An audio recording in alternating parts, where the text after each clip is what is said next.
പ്രത്യേകിച്ച് understanding and managing children എന്ന് പറഞ്ഞാൽ പ്യൂർലി ഒരു ചൈൽഡ് സൈക്കോളജി ബാക്ക്ഗ്രൗണ്ടിലുള്ള ടോപ്പിക്കാണ്.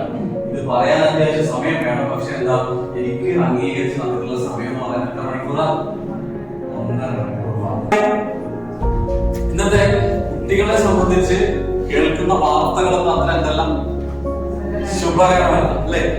3 വയസ്സുള്ള കുട്ടി 1.5 വർഷത്തോളം പീഡനത്തെ അനുഭവിച്ച് വളർന്നു എന്നാണ് ഇപ്പൊ പുറത്തു വരുന്ന വാർത്ത. ഈ അമ്മ എന്താണ് പുഴയിലേക്ക് എറിഞ്ഞ കുട്ടിയെ സംബന്ധിച്ച് നമുക്കറിയില്ല. വരുന്ന വാർത്ത അത്രേ പറയുന്നുള്ളൂ.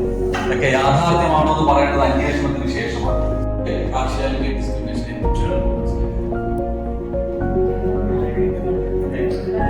കുട്ടികളെ ഓട്ടോമാറ്റിക്കലി നമുക്ക് എന്ത് തോന്നും? നന്നായിട്ട് പഠിക്കുകയും നല്ല ഒബീഡിയന്റ് ആയിട്ട് കാര്യങ്ങളൊക്കെ ചെയ്ത് കുട്ടികളോട് വന്നിട്ടുണ്ടാവും. ഒരു ഇഷ്ടം പോലെ എക്സ്പ്രസ് പലപ്പോഴും കാണാറുണ്ട്. അധ്യാപകരോട് പാരന്റ്സ് കുറെ കാര്യങ്ങളുണ്ട്. കുട്ടി പറയുമ്പോൾ മാത്രം കേട്ട് സ്കൂളിലേക്ക് വരുന്ന ഒരു കാര്യം. രണ്ടാമത്തെ, ചില പാരന്റ്സ് വളരെ അഗ്രസീവായിട്ട് വന്നിട്ട് എന്ത് ചെയ്യും? സ്കൂൾ ഹെഡ്സിനെ കാണുന്നതിന് മുൻപ് തന്നെ ആരെ കണ്ടിട്ടുണ്ടാവും. ചിലപ്പോൾ ആ ടീച്ചറോട് മോശമായി പെരുമാറിയിട്ടുണ്ടാവും. എന്തൊക്കെയാവാം?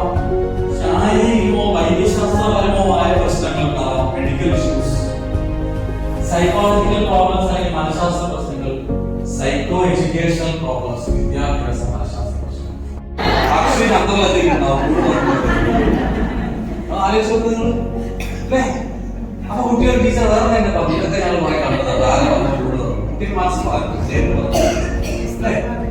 അപ്പൊ എന്താ ഈ ഹൈപ്പർ സ്റ്റിമുലേഷൻ ആണ് കുട്ടിക്ക് കിട്ടിക്കൊണ്ടിരിക്കുന്നത്. നമ്മളെന്ത് ചെയ്യും? നമുക്ക് കിട്ടുന്ന മെത്തഡോളജി ഇങ്ങനെ പഠിപ്പിക്കുന്ന ക്ലാസ് റൂം മെത്തഡോളജി കുട്ടികൾ